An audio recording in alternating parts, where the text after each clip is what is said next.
పచ్చిమిరపకాయల కారం కోసం కడిగి పెట్టుకున్న పచ్చిమిర్చి, మట్టి లేకుండా కడిగి పెట్టుకున్న కొత్తిమీర, గిన్నెలో మెంతులు వేసుకొని నూనె వేసుకొని వేసుకోవడం జరుగుతుంది.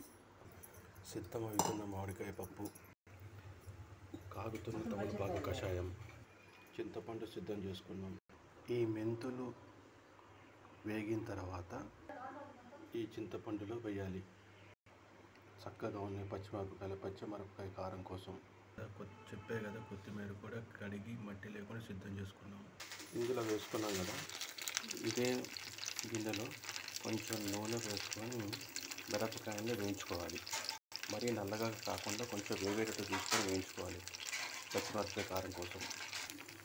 మిరపకాయలు వేగేంత వరకు ఇలా మూత పెట్టుకోవాలి. వేగుతున్న శబ్దం వినిపిస్తుందా? చక్కగా వేగుతున్న పచ్చిమిరపకాయలు,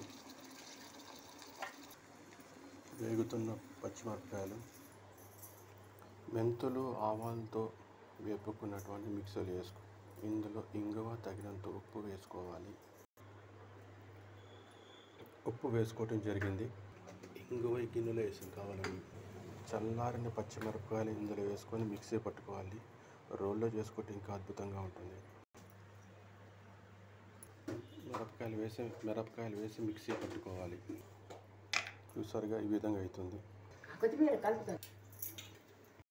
పచ్చిమిరపకాయల కారం చక్కగా నలిగింది. అది తీసిన తర్వాత కొత్తిమీర వేసుకొని ఒక్కసారి ఇట్లా తిప్పుకొట్టే అద్భుతంగా ఉంటుంది. కొత్తిమీర చక్కగా నలిగింది. ఈ నోరూరించే కొత్తిమీర పచ్చిమిరపకాయల కారానిలో వేడన్లలో నెయ్యి వేసుకొని తింటే ఉంటుంది, అద్భుతంగా ఉంటుంది. పచ్చిమిరపకాయ కారాన్ని మొదటి ముద్దలో నెయ్యి వేసుకొని వేడన్నం తింటే అత్యద్భుత రుచిగా ఉంటుంది. మామిడికాయ పప్పు తయారు. మరి ఇప్పుడు పప్పులోకి ఊరమిరపకాయలు కూడా కావాలి కదా, దాన్ని కూడా సిద్ధం. ఊరమిరపకాయలు, ఒడియాలు, దోసకాయ, మామిడికాయ పప్పు, పచ్చిమిరపకాయ